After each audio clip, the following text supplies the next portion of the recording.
going on, everybody? Welcome to another Three Geeks Conversation. Jason and Justin. Today we're joined by Keith. He's the author of Stalked. How are you doing today, sir? Doing great. Thanks for having me, gentlemen. I am fascinated by your story, and I've been, doing some research. But tell me more about yourself. Where did you grow up?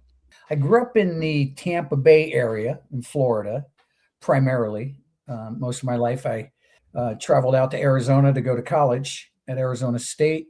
Started my hospitality career, which eventually led me to Beverly Hills and Aspen, Colorado, which brought this story forward because I met Nicole in Aspen, Colorado, and I became the operating partner for Mezzaluna Restaurants, which ended up being where Ron Goldman was employed in Brentwood, California, where Nicole had her last meal. That was one of my restaurants. Wow. What made you decide now to write the book? Well, quite honestly, I felt safer after OJ died. There's some stuff in the book that obviously isn't very flattering for him. I'm certainly not a fan of his from what he put us through and from what he ended up ultimately doing. I was offered book deals over the years, very heavily during the trial and shortly thereafter, and I turned everything down. And I just sort of thought about it over the years, but never really took it too seriously. And when he died, the media sort of came out of the woodwork. And I just thought to myself, there's still such an interest in this. And I never really got to tell Nick's side of the story. I called her Nick, so I'll refer to her as that during the interview mostly.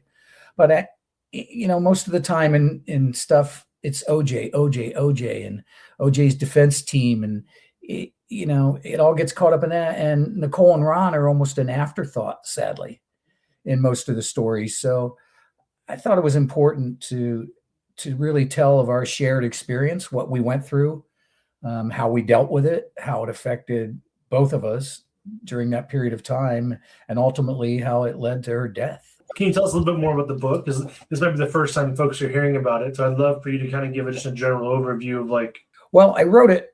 I'm a first-time writer, so hopefully the readers will understand that. I wasn't going for something professional or polished. I didn't bring in writers to help me out with the project. I wanted to make it, sort of passionate from my heart and almost like a walking journal. I wanted to take the reader through the events that we lived, good, bad, and indifferent. I wanted them to feel kind of the emotions that we felt when we were going through all this stuff and what it felt like to be in the middle of it.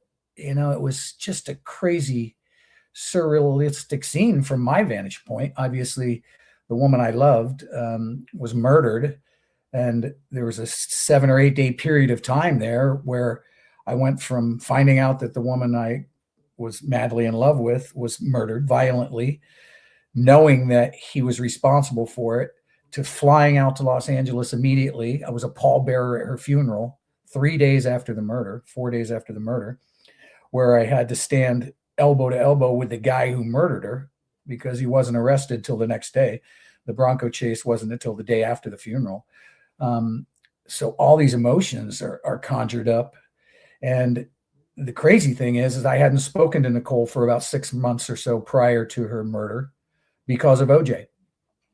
They had an incident where those famous 911 tapes that everyone's heard now from October of '93, that was all about me. That was an incident that arose on the movie set that day from a girl that I knew that approached OJ and mentioned my name, and he went crazy, went home and kicked in the door and ripped up Nicole's phone book with my number in it and tore up all of our photos. And, everybody, the whole world heard his anger and his threats on the 911 tapes.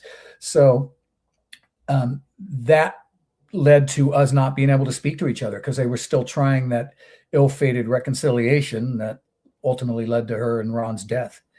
But he refused to let her have any contact with me anymore. And we were best of friends at that point.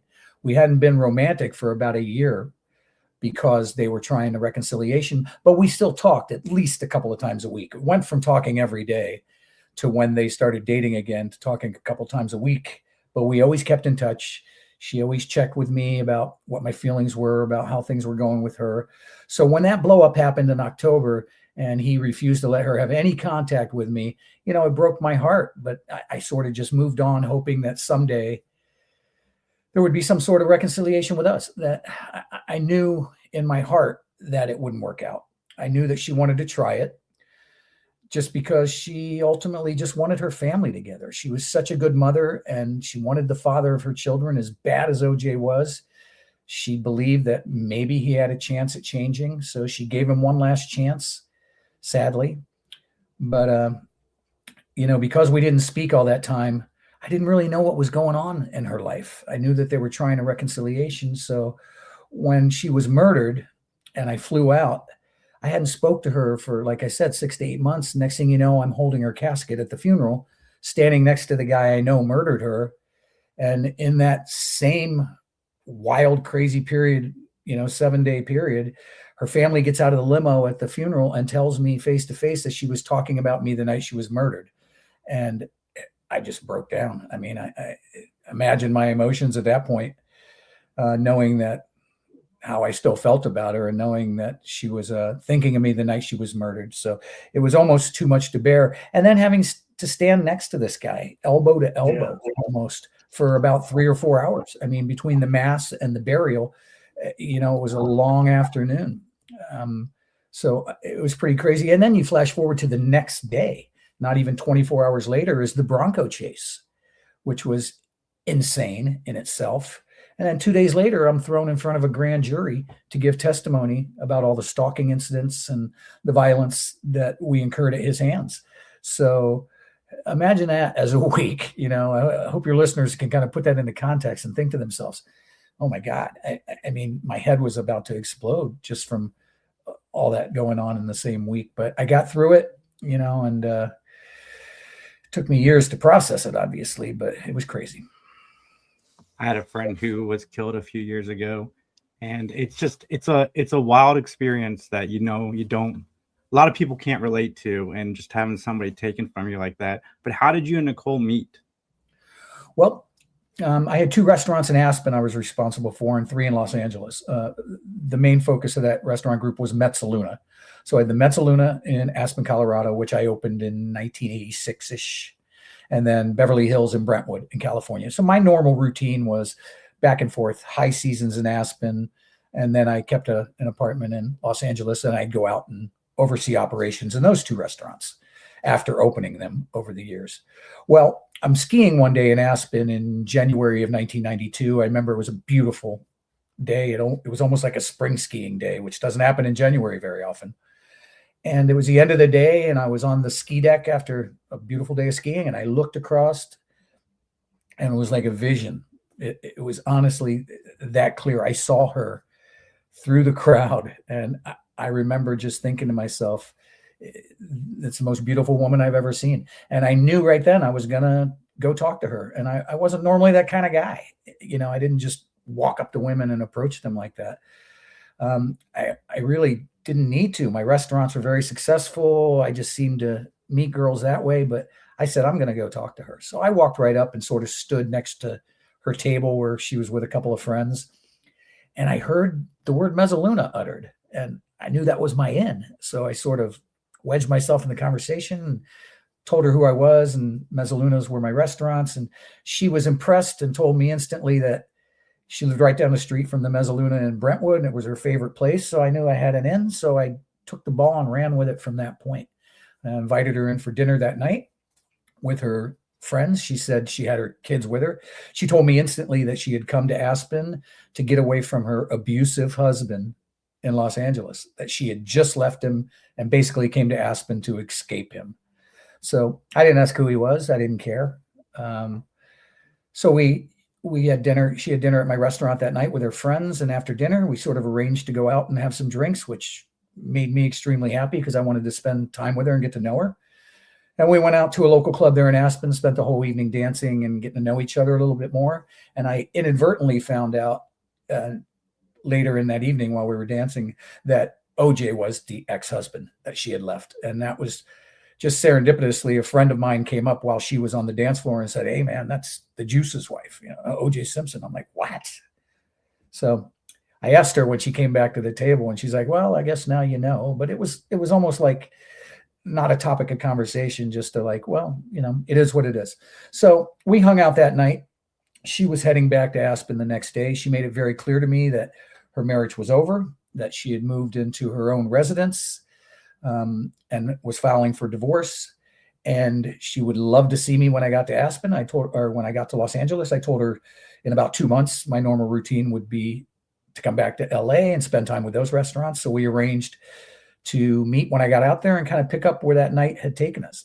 And we talked every day on the phone up until then. And when I got to LA, we just picked up where it left off in Aspen that night. And we started to date and became much closer very rapidly. And the stalking started instantly.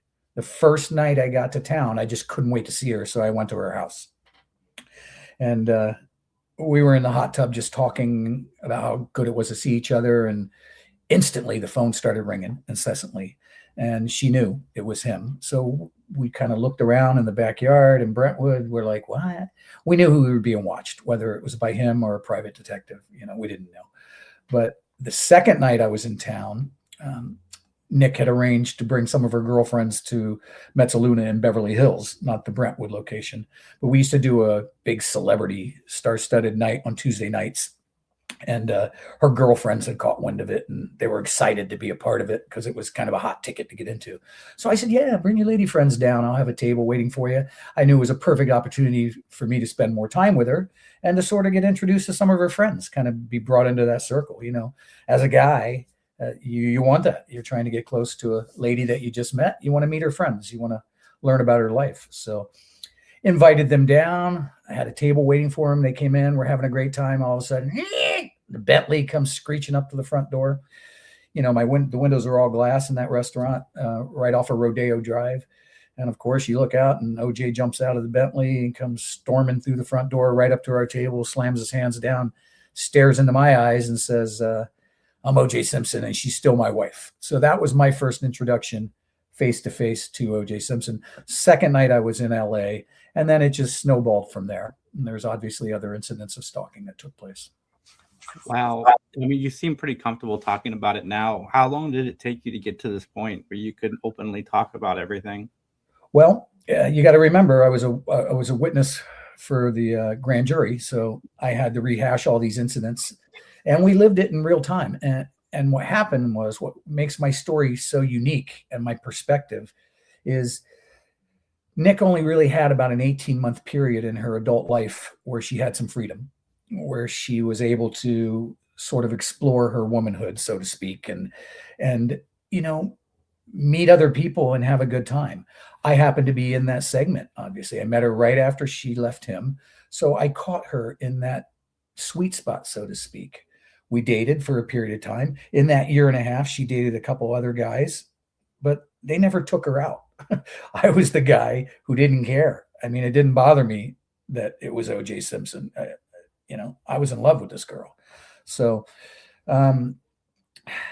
we lived it in real time. We watched it happen. And because of the stalking incidents and what transpired with us, she felt comfortable to tell me about a lot of other stuff that she had been through in her life, at the hands of OJ Simpson, beatings, mental abuse, physical abuse, all that stuff. And I don't think she really ever shared that with too many people. I don't think she fully shared it with her family or even her close friends. Victims of abuse aren't often proud that they allow it to happen. So she felt comfortable telling me because we were living it, because OJ was putting us through that. So she started to open up to me as we became closer and closer and told me about a lot of events that took place. So I knew all that. And I thought that was so important to tell the prosecution, the police after the murders, because I wanted as much of that to come into play as possible. I knew it was him instantly when I found out. My heart told me, but then as I started to analyze the evidence and find out some of the facts, I knew it was him. So I wanted to do whatever I could to get up there in a court of law and help convict this guy of this brutal murder of Nick and Ron. And not too many people even mention Ron's name, which is sad. I mentioned Ron in the book. I talk about, even though I didn't know Ron, I had left Mezzaluna restaurants several months before the murders. Ron was hired during that period of time. So I didn't have a personal knowledge of Ron. I knew all the other management staff at Brentwood. I had hired them and trained them. But this guy, I mentioned in the book that I thank him. I think he showed up, and I think he fought for his life, and I think he fought for Nicole's life. And it's just sad that he gave his life, trying to defend her. And I want him to get credit for that. I want people to understand that this poor guy walked into something beyond his control and tried to protect someone and suffered the ultimate consequence of it. Yeah. Go ahead, Justin. No, I guess my mind keeps going back to the funeral and you being a pallbearer and you being in the same room with the guy that everyone believes murdered her. What was that like? Was all the family just glaring at him for even being there? Like I wasn't really around to follow that, but yeah, but let me give you a little brief synopsis of how that all shook out. Yeah. Okay, so when I flew to Los Angeles, I flew into LA. I was in Atlanta when Nick was murdered. So I wasn't even in LA, but I got a hold of the family instantly the next morning as we were finding out information. And we were obviously all just devastated. And they asked me if I could come to LA and be a part, be a pallbearer, be a part of the funeral. So I agreed instantly. It took me a day or so to book a flight. So I didn't get to Los Angeles until Wednesday, 2 days after, the bodies were discovered. The funeral was Thursday morning, first thing. So I flew into LA, didn't see the family face to face because they were in Orange County. Sure. So I get to the church the next morning as a pallbearer. So my first interaction with the Brown family was as they pulled up to the church at the mass and got out of their limousines. But first, before that happened, OJ pulled up to the church. So here am I and the other pallbearers all standing around Nick's casket, and OJ gets out of the limousine and he's got Sydney and Justin, one in each hand, the two children that I was, had the honor of teaching to ski and teaching to ride bikes too. When Nick and I were together, we spent a lot of time together, such great children. And he gets out of the car and he's got these dark glasses on, and, you could tell he was drugged up on something, but he walks over towards the casket and all the pallbearers and, gives the old hug and kind of handshake kiss to all the pallbearers except me. He wouldn't even make eye contact with me. So that in itself told me instantly that he still harbored resentment. He wasn't thinking about his wife being dead. He was thinking about, he wish I were dead. I could feel that vibe. So I'm going through that. Like I explained earlier, all my emotions are swirling around. Then the Browns pull up and get out of their car. And as they approach me, hugs and kisses, because it's the first time we were face to face. And that's when I was told what I told you earlier. Denise, I believe, the eldest sister, said, "Keith, do you know what we were talking about that night?" And I was like, she said, my mom said, well, what about Keith? You're single now, you're away from OJ, because she had made that decision. And it was a topic of conversation at dinner that night at Mezzaluna, that was it. They were done. There was no turning back. And she said, I'm going to surprise him, meaning me. And I didn't know if that meant get a phone call or she was going to fly to Aspen to see me or surprise me. But to know in that moment that someone I cared so deeply for, that was lying next to me in a casket, and hadn't spoken to for months and months because of OJ, was thinking of me the night she was murdered. 2 hours later, she was dead. So, man, crazy. So that was the funeral in a nutshell, if that helps explain it. It does. Thank you. So, Keith, you've worked in the restaurant business for quite some time. What's that experience been like for you? Well, it's all I knew. I was a computer engineering major in college at Arizona State. Actually had a very good time. Microsoft, I remember, was on campus recruiting code writers when I was a freshman. And I don't know, maybe I should have taken that job back. That might have worked out pretty well. But I couldn't see myself behind a desk doing that. I liked it when I was in high school because no one else knew how to do it. So it sort of set me apart from people in high school. I thought, oh, I'm the computer nerd. I'm the geek in high school, but everybody kind of looked up to that. I got to college. It was a dime a dozen for guys like me. And I was working in the restaurant business to pay my tuition and put me through school. I was trying to walk on to Arizona State's baseball team, which was way out of my league, by the way. But I gave it a shot. But I had an affinity for the restaurant business. I liked it. I enjoyed it. The money was good at the time. So I just sort of phased out of the college into the full-time restaurant stuff. And I stayed with it. Ultimately, from there, after college, moved to Southern California, where I upped my game to a more high scale, high level of operation, which eventually led me to Aspen, where in the book I described my hospitality venture in detail, how it led me to this star-studded, celebrity-driven restaurants that I was a part of. I mean, my A-list clientele was unrivaled between Mezzaluna and Aspen, Christmas, New Year's, all the craziness that goes on in Aspen. Then I opened Mezzaluna Beverly Hills, a block off of Rodeo Drive. Then I opened Mezzaluna Brentwood. Then I opened the Monkey Bar in Los Angeles. And you want to talk about celebrities. Monkey Bar was a whole nother level. It was owned by Jack Nicholson, Don Henley, and a gentleman named Alan Finkelstein were the primary partners. But there wasn't a night in there when there wasn't 10 to 20 of the top celebrities in the world at the time that were in the restaurant full time. And Nick and Faye used to love to come and hang out with me in there. It was just good people watching and a lot of fun. But to answer your question, I loved the restaurant business. I seemed to have an affinity for it. As I climbed the ladder in it, I was making better and better money, more and more connections. I stuck with it, and it seemed to be what I was good at, so I made a career out of it. You mentioned Jack Nicholson, who's my favorite actor of all time. What was that? What was it like meeting him? Man, let me tell you something.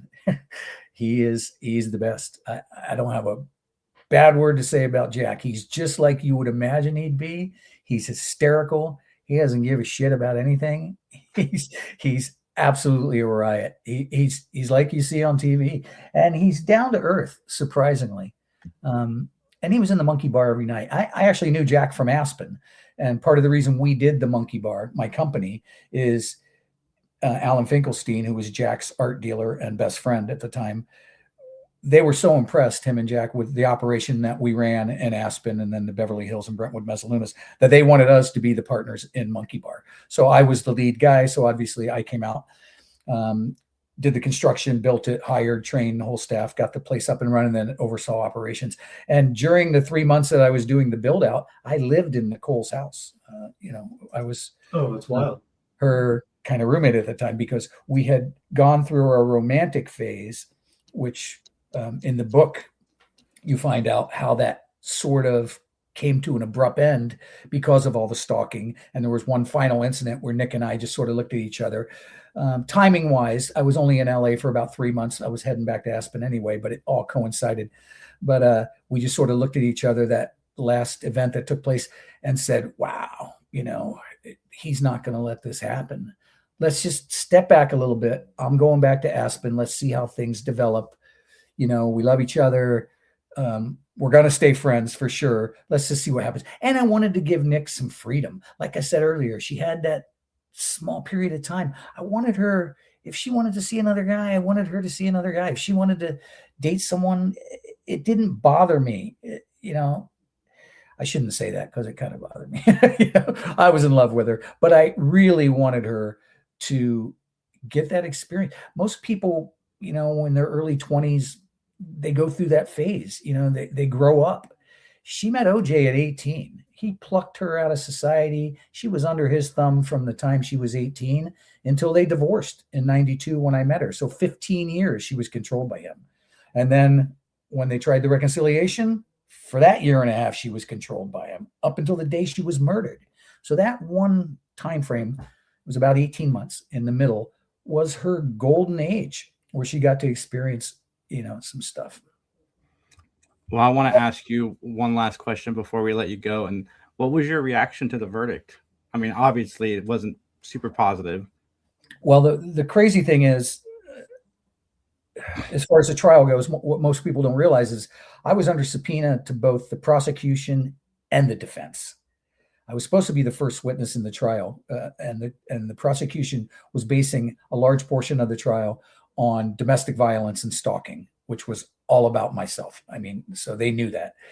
It went off the rails when it got to Furman, and it became a race sort of based operation. The trial was, and it got off the rails, and the prosecution was reacting instead of being proactive. They were just reacting to what the defense was doing, and they got off track. So they pushed my testimony back. They were going to use me as the last witness to sort of reintroduce domestic violence at the end, because they opened with Denise Brown. So she gave them some domestic violence in the beginning. After they had flown me out to be one of the first witnesses, they said they were going to save me till the end. So they sent me back to sort of hide out and wait to testify. During that period of the time, the defense subpoenaed me more of as a publicity stunt for the media to say, well, if OJ didn't kill this guy after watching him have sex with his wife through the window of the house, which everybody knows about that. That's a widely reported event, one of the stalking events.